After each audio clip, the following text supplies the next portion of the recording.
Hello दोस्तों, स्वागत है आपका हमारे YouTube channel DSR study point में। तो आज हम बात करने वाले हैं क्लास 12th का चैप्टर नंबर 2 जिसका नाम है राजा, किसान तथा नगर। ये वन शॉट वीडियो होने वाली है और केवल मैं आप लोगों को क्या करने वाला हूँ, समझाने वाला हूँ। एक तरीके से माइंड मैप आप लोगों के दिमाग में बन जाएगा। तो चलो बच्चों, वीडियो करते हैं शुरू और देखते हैं कि आखिर कितना होने वाला क्या है। पहला हमारा टॉपिक है कि आखिर प्रिय जो प्रिंसेप है और प्रियदर्शी का मतलब क्या है। आप सभी को पता है 1830 के दशक में क्या हुआ था। ईस्ट इंडिया कंपनी के कार्यरत अधिकारी जिनका नाम था जेम्स प्रिंसेप, उन्होंने सबसे पहले खरोष्ठी और ब्राह्मी लिपियों का अर्थ निकाला था। किन लिपियों का निकाला था? खरोष्ठी और ब्राह्मी लिपियों का अर्थ निकाला था। जब इन अभिलेखों का अध्ययन किया गया तो ज्यादातर लिपियों पर क्या लिखा हुआ था? पियदर्शी शब्द रिपीट हो रहा था। क्या लिखा रहा था? पियदर्शी। पियदर्शी का मतलब क्या होता है? सुंदर मुखाकृति वाला राजा। और कहीं कहीं राजा का नाम क्या लिखा हुआ था? अशोक लिखा हुआ था। तो इस तरीके से कहीं ना कहीं मौर्य साम्राज्य के जानकारी में सबसे महत्वपूर्ण भूमिका निभाने वाले व्यक्ति कौन थे? जेम्स प्रिंसेप थे, जो कौन थे? ईस्ट इंडिया कंपनी के कार्यरत अधिकारी थे।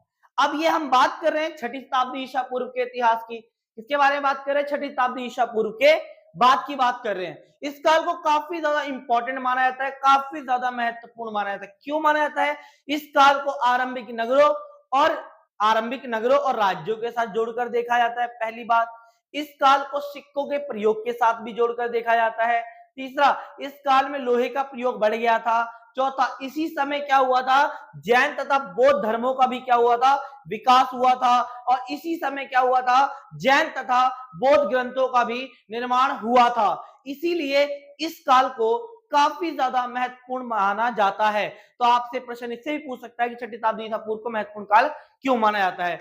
इसके साथ साथ अगर देखा जाए, मौर्य जो साम्राज्य था वो लगभग 16 महाजनपदों में बटा हुआ था। किसमें बच्चों? 16 महाजनपदों में। जनपद का अर्थ होता है एक ऐसा भूखंड जहां लोग पांव रखते हैं और स्थायी रूप से बस जाते हैं, उसे क्या कहते हैं? जनपद कहते हैं। ठीक है, तो उस समय जो मौर्य साम्राज्य था वो 16 महाजनपदों में क्या हुआ था?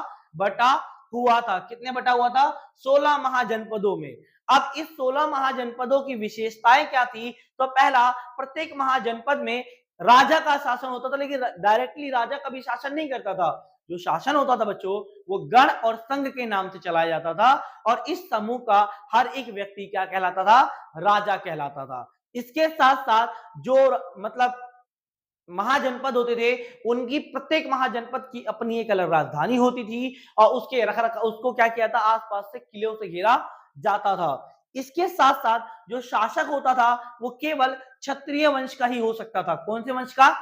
केवल क्षत्रिय वंश का ही हो सकता था। शासक का काम होता था व्यापारियों से, किसानों से, शिल्पकारों से कर तथा भेंट वसूलने का काम किसका होता था? शासक का होता था। आरंभ में देखा जाए तो स्थायी तौर पर, शुरुआत में स्थायी तौर पर राजा के पास खुद की स्थायी सेना नहीं होती थी। वो कहीं ना कहीं किस पर निर्भर होते थे? किसानों पर निर्भर हुआ करते थे। लेकिन धीरे धीरे राजाओं ने महसूस किया कि हमें एक मजबूत सेना रखना बहुत ज्यादा जरूरी है। इसलिए राजाओं ने क्या किया?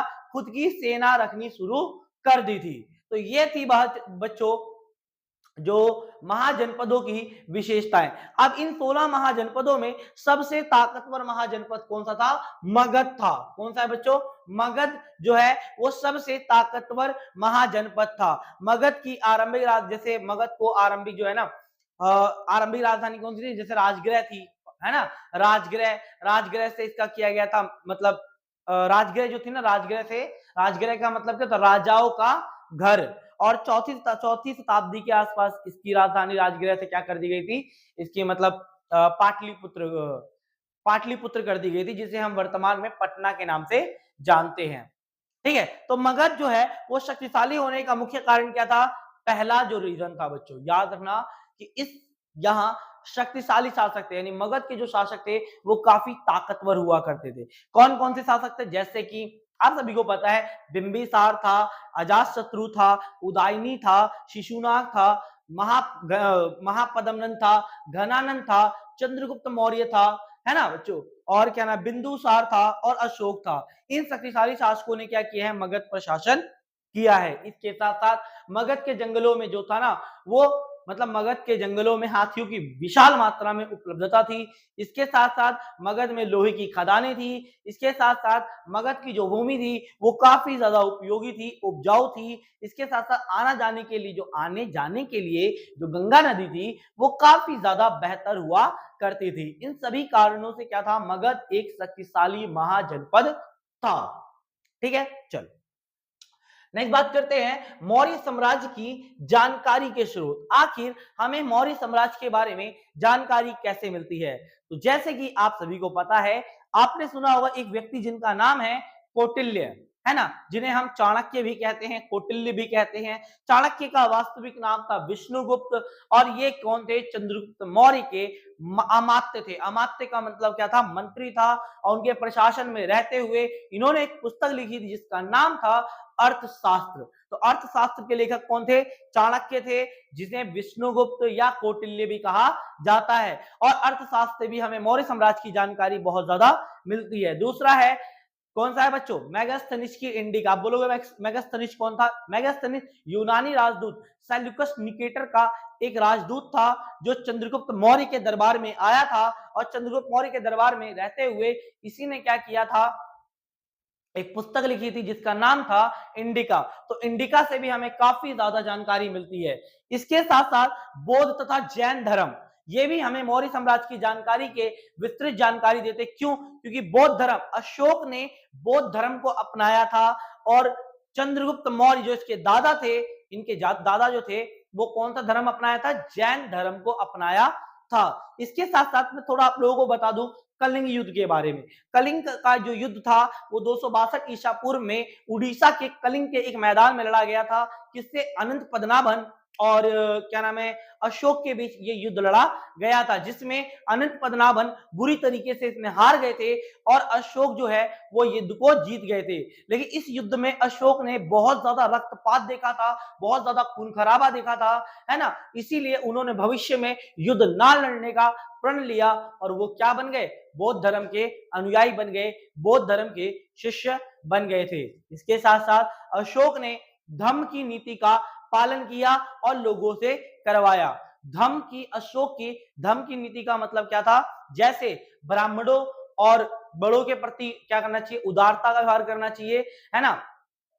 सन्यासियों के प्रति हमें उदारता का व्यवहार करना चाहिए, सभी धर्म और परंपराओं का हमें आदर करना चाहिए। इस प्रकार से कुछ महत्वपूर्ण जो था ना बच्चों, मतलब धम्म के ये 4 सिद्धांत किसने दिए थे? अशोक ने दिए थे। आगे हम बात करते हैं, नेक्स्ट हमारा टॉपिक है कि मौर्य साम्राज्य की प्रशासनिक व्यवस्था। मौर्य साम्राज्य की प्रशासनिक व्यवस्था के अगर बारे में बात की जाए तो मौर्य साम्राज्य के 5 प्रमुख राजनीतिक केंद्र थे। पाटलिपुत्र राजधानी थी, 4 अन्य प्रांतीय केंद्र थे जैसे कि तक्षशिला, उज्जैनी, तोसली और स्वर्णगिरी। ये 4 अन्य प्रांतीय केंद्र थे और राजधानी थी पाटलिपुत्र। इसके साथ साथ मौर्य साम्राज्य का विस्तार बहुत दूर दूर तक था। कहां? अफगानिस्तान के पहाड़ी क्षेत्र, कहां? उड़ीसा के तटवर्ती क्षेत्र। सबसे कड़ा नियंत्रण महाजनपदों की राजधानी में हुआ करता था। इसके साथ साथ मौर्य काल में प्रांतीय केंद्रों का जो चयन होता था बहुत ज्यादा सोच समझकर किया जाता था। जैसे तक्षशिला और उज्जैनी सबसे लंबी दूरी वाले व्यापारिक मार्गों पर स्थित था। इसके साथ स्वर्णगिरी जो सोने के लिए जाना जाता था, गोल्ड के लिए, है ना? इसके साथ साथ क्या होता था? प्रत्येक महाजनपद की राजधानी होती थी जिसको क्या किले बंद रखा जाता था और उसके लिए उचित रखरखाव किया जाता था। इसके साथ साथ मेगास्थनीज ने अपनी पुस्तक इंडिका में एक समिति तथा 6 उप समितियों का वर्णन किया है। जैसे कि पहली उप समिति का कार्य था, है ना, जैसे पैदल सैनिकों का संचालन, है ना? दूसरे का था खान पान तथा यातायात का संचालन, तीसरे का था यातायात मतलब तीसरे का था मतलब अश्वारोहियों का संचालन, रथारोहियों का संचालन और हाथियों का संचालन। इस तरीके से 6 उप समितियों का वर्णन मेगास्थनीज ने अपनी पुस्तक इंडिका में किया है। इसके साथ साथ दूसरी उप समिति का मुख्य कार्य क्या होता था कि जैसे पशुओं के लिए चारे की व्यवस्था करना, है ना, और सैनिकों के लिए दासों को और शिल्पकारों को नियुक्त करने जैसे कार्य हुआ करता था। इसके साथ साथ अशोक ने बौद्ध धर्म के प्रचार के लिए धम्म महामात्य के नाम से कुछ अधिकारियों की नियुक्ति की थी, है ना। इन्हें क्या कहा था, धम्म महामात्य कहा जाता था। और अशोक ने बौद्ध धर्म का प्रचार किया था, यहां तक कि अशोक के पुत्र और पुत्रियों ने भी श्रीलंका में जाकर बौद्ध धर्म का प्रचार किया था। तो ये था मौर्य साम्राज्य की जानकारी का स्रोत। जैसे हम मौर्य साम्राज्य की जानकारी के स्रोत के बारे में बात कर रहे हैं, वैसे ही हम बात करते हैं गुप्त, जैसे कि गुप्त साम्राज्य की जानकारी के स्रोत। किसके बारे में, गुप्त साम्राज्य की जानकारी के स्रोत के बारे में भी बात कर लेते हैं। जैसे कि आप सभी को पता होना चाहिए, गुप्त वंश के संस्थापक श्री गुप्त थे। कौन थे, गुप्त वंश के संस्थापक श्री गुप्त थे, है ना। गुप्त वंश की जानकारी के स्रोत हमें किससे मिलते हैं, अभिलेखों से, उनके द्वारा जारी किए गए सिक्कों से, प्रशस्तियों से, है ना। तो इन सबसे ज्यादा हमें जानकारी मिलती है। यानी गुप्त वंश का सबसे ताकतवर शासक, क्या बोला मैंने, गुप्त वंश का सबसे शक्तिशाली जो शासक था वो कौन था, समुद्रगुप्त था। कौन था बच्चों, समुद्रगुप्त, जिसे भारत का नेपोलियन भी कहा जाता है, समुद्रगुप्त को कहा जाता है। और इन्होंने ही प्रयाग प्रशस्ति की रचना, मतलब इन्हीं का ही एक कवि था जिनका नाम था हरिसेन। क्या नाम था, हरिसेन। और हरिसेन ने ही इलाहाबाद में प्रयाग प्रशस्ति की रचना की है। किसकी रचना की है, प्रयाग प्रशस्ति की रचना हरिसेन ने किया है, जो क्या थे, चंद्रगुप्त मौर्य के राजकवि थे, है ना, या मंत्री आप कह सकते हो, वो थे। और इस प्रयाग प्रशस्ति में हमें इंद्र, सोम, अग्नि, है ना, जैसे देवताओं का हमें वर्णन भी मिलता है। ठीक है, इस तरीके से याद किया। अब बात करते हैं प्राचीन काल में जो राजा होते थे वो दैविक स्थिति पाने के लिए क्या काम करते थे। जैसे जो प्राचीन काल में जो राजा होते थे वो अपने आप को देवतुल्य दिखाया करते थे। देवतुल्य का मतलब क्या, देवों के समान दिखाया करते थे। इसीलिए जैसे कि हम सबसे पहले बात करेंगे कुषाण शासकों के बारे में। किसके बारे में, कुषाण शासक। तो जो कुषाण शासक होते थे वो क्या करते थे, अपने नाम, मतलब वो अपने आप को देवतुल्य दिखाने के लिए, देवों के समान दिखाने के लिए अपने नाम के आगे स्वर्ग पुत्र की उपाधि, मतलब सॉरी देवपुत्र की उपाधि, कुषाण शासक अपने नाम के आगे क्या लगाते थे, देवपुत्र की उपाधि लगाते थे। हो सकता है वो उन चीनी शासकों से प्रभावित होंगे जो अपने नाम के आगे स्वर्ग पुत्र की उपाधि लगाया करते थे। इसके साथ साथ कुषाण शासकों ने अपनी विशालकाय मूर्तियां भी बनवाई थी। जैसे मथुरा के माट नामक स्थान पर हमें कुषाण शासकों की विशालकाय मूर्तियां मिली है, इसी प्रकार की मूर्तियां हमें अफगानिस्तान से ही मिली है ना। तो हो सकता है कुषाण शासकों ने अपने आप को विशालकाय, मतलब एक देवतुल्य दिखाने के लिए इन सब चीजों का प्रयास किया था। किसने, कुषाण शासकों ने। चलो आगे बात करते हैं जनता में राजा की छवि। आखिर जो जनता में राजा की छवि कैसे होती थी। जैसे कि गणतेंदु नामक एक जातक कथा से एक हमें कहानी अंश लिया गया है, गणतेंदु नामक जातक कथा से, उससे जानकारी मिलती है। इसमें ये बताया गया है किस प्रकार से एक बार जो राजा होता है वो इस बात का पता लगाने जाता है कि आखिर प्रजा उसके बारे में क्या सोचती है। इसीलिए वो क्या करता है, अपना वेश बदल कर क्या करता है, प्रजा के बीच में जाता है। और जब प्रजा के बीच में जाता है तो प्रजा से पूछता है कि हाँ भाई यहाँ का राजा कैसा है। तो प्रजा बोलती है कि राजा बहुत ज्यादा खराब है। दिन में राजा के अधिकारी आते हैं और उनसे विभिन्न प्रकार के टैक्स वसूल कर ले जाते हैं, और रात में जो डकैत या डाकू होते हैं वो उन पर आक्रमण करके उन्हें लूट लिया करते हैं, है ना। कई लोग अपने जान को बचाने के लिए कहाँ चले जाते हैं, जंगलों की ओर भाग जाते हैं। इस तरीके के बारे में लोगों ने ये बात बताई थी। ठीक है, चलो अब बात करते हैं उपज बढ़ाने के तरीके। अर्थात छठी शताब्दी ईसा पूर्व में उपज बढ़ाने का मुख्य तरीका क्या था। पहला, जैसे इन लोगों ने क्या किया था, हल का प्रयोग किया था। क्या किया था, हल का प्रयोग किया, कुदाल का प्रयोग किया था। ठीक है, गंगा और कावेरी, जो गंगा और कावेरी की कछारी क्षेत्रों में क्या होता था, किसानों ने हल का, मतलब जो हल का प्रयोग किया था, है ना, और जमीन को अंदर तक खोदा था। लेकिन इसके लिए किसानों को कमर तोड़ मेहनत करनी पड़ी थी, है ना। और इसके साथ साथ यही लोहे के फाल वाले हलों का प्रयोग किया गया था, है ना। कुदाल का प्रयोग किया गया था। कुदाल का बेसिकली पहाड़ी क्षेत्रों में, राजस्थान के आसपास के क्षेत्रों में प्रयोग किया गया था, लेकिन इनका प्रयोग बहुत ज्यादा सीमित था। इसके साथ साथ मतलब छठी शताब्दी ईसा पूर्व में खेती करने के लिए क्या करते थे ये लोग, सिंचाई का प्रयोग करते थे। सिंचाई के लिए कुओं का, तालाबों का, इन सब चीजों का क्या करते थे बच्चों, प्रयोग किया करते थे। तो मौर्य काल में इस तरीके से इन सब चीजों के उपयोग के द्वारा क्या खेती की उपज जो हो गई थी वो क्या हो गई थी, बढ़ गई थी, है ना। अब बात करते हैं नए नए नगरों का विकास। अब क्या होता, मौर्य काल में ना बच्चों नगरों का लगातार क्या हो रहा था, विकास होता जा रहा था। जो नगरों का ज्यादातर क्या हो रहा था, विकास हो रहा था। जैसे कुछ नगरों के नाम बता रहा हूं, जैसे कि आप सबको पता होना चाहिए, पाटलिपुत्र क्या था बच्चों, जो नदी मार्ग के किनारे स्थित था। उज्जैनी जो क्या था, भूतल मार्ग के किनारे स्थित था, है ना। पुहार जो आपका तमिलनाडु में है, ये समुद्र तट के किनारे स्थित था, है ना बच्चों। और इसके साथ साथ मथुरा जो व्यवसायिक और सांस्कृतिक और राजनीतिक गतिविधियों का केंद्र था। तो ये थे प्रमुख ये थे बच्चों प्रमुख जो है वो आपके नगर। कौन कौन से बताए मैंने, जैसे कि आपको मैंने बताया पाटलिपुत्र, कौन सा था बच्चों, पाटलिपुत्र जो, ठीक है। इसके तो ये थे वो मौर्य काल के प्रमुख नगरों का विकास, ठीक है। इसके साथ साथ और कुछ भी मैं बता देता हूं, जैसे कि इसके अंदर एक सम्राट वर्ग के बारे में हमें जानकारी मिली। सम्राट वर्ग क्या होते थे बच्चों, जो अमीर लोग होते थे, क्या होते थे, अमीर या समाज के जो धनी लोग होते थे उन्हें सम्राट वर्ग कहा जाता था। इसके साथ साथ ये लोग हमेशा ऐसी वस्तुओं की कामना करते थे या मांग करते थे, है ना, जैसे कि कृष्ण मार्जित पात्र। कृष्ण मार्जित पात्र पता है ना बच्चों आप लोगों को क्या होता है, उत्कृष्ट किस्म के मिट्टी के बने बर्तनों को हम क्या कहते हैं, कृष्ण मार्जित पात्र कहते हैं। इसके साथ साथ सोने के, चांदी के, हाथी के दांत के बने वस्तुओं की मांग क्या होती है, अमीर लोग ज्यादा किया करते थे। इसके साथ साथ धनात्मक अभिलेखों की जानकारी मिले। धनात्मक अभिलेख दांतों से लिखे जाने वाले अभिलेख नहीं होते। धनात्मक अभिलेख मतलब क्या होता है, दान देने वाले का नाम और उसके व्यवसाय का वर्णन जिसमें मिलता है उसे हम कहते हैं धनात्मक अभिलेख।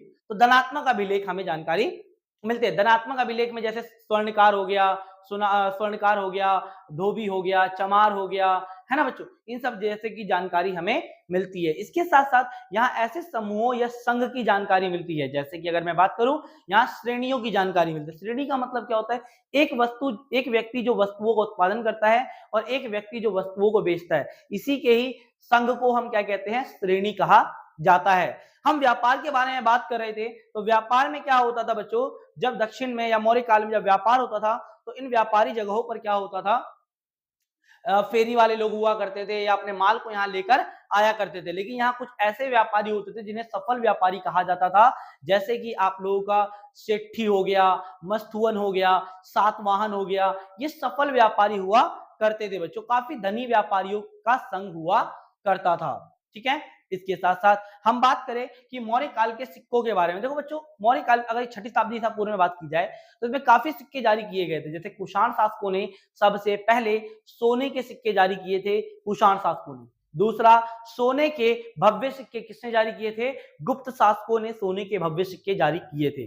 तीसरा आप लोग याद ना, सोने के अगर देखा जाए गोल्ड, जो प्योर गोल्ड जो होता था, है ना, सॉरी मतलब तांबे के जो सिक्के होते थे वो पंजाब हरियाणा के योधेय शासकों ने जारी किए थे। नाम और प्रतिमा के साथ जो सिक्के हैं वो सर्वप्रथम हिंद यूनानी शासकों ने जारी किए थे। तो ये थे प्रमुख सिक्के जिनके द्वारा जारी किए गए थे। अब इसमें बात करते हैं, एक टॉपिक है इसके अंदर, अभिलेख साक्ष्यों की सीमाएं।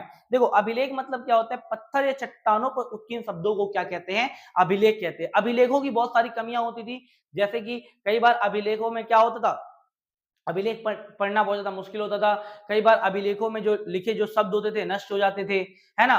कई बार अभिलेखों में लिखे शब्द क्या होते थे, नष्ट हो जाते, उन्हें पढ़ पाना बहुत ज्यादा मुश्किल होता था। इसके साथ साथ अभिलेख ना वास्तविक जानकारी नहीं देते, क्योंकि अभिलेख क्या होते हैं, किसी विशेष व्यक्ति या अवसर को दर्शाते हैं, है ना। अभिलेखों से हमें सामान्य लोगों के जीवन के बारे में या उनके जीवन में क्या घटित हो रहा है, इसके बारे में अभिलेखों से हमें कोई जानकारी नहीं मिलती है। यही होती है अभिलेख साक्ष्यों की सीमाएं, यानी अभिलेखों की कमियां। तो इसके अंदर बच्चों मैंने जितना कोशिश किया है आप लोगों को सारी चीजें मैंने कंप्लीट करने की कोशिश करी है। ये वन शॉट वीडियो है, जो इंपॉर्टेंट टॉपिक ही मैंने इसके अंदर डिस्कस किए हैं। तो अगर आप लोगों को वीडियो अच्छी लगी हो, इन्फॉर्मेटिव लगी, तो प्लीज वीडियो को लाइक, शेयर एंड सब्सक्राइब जरूर करें। मिलते हैं एक नई वीडियो के साथ, धन्यवाद।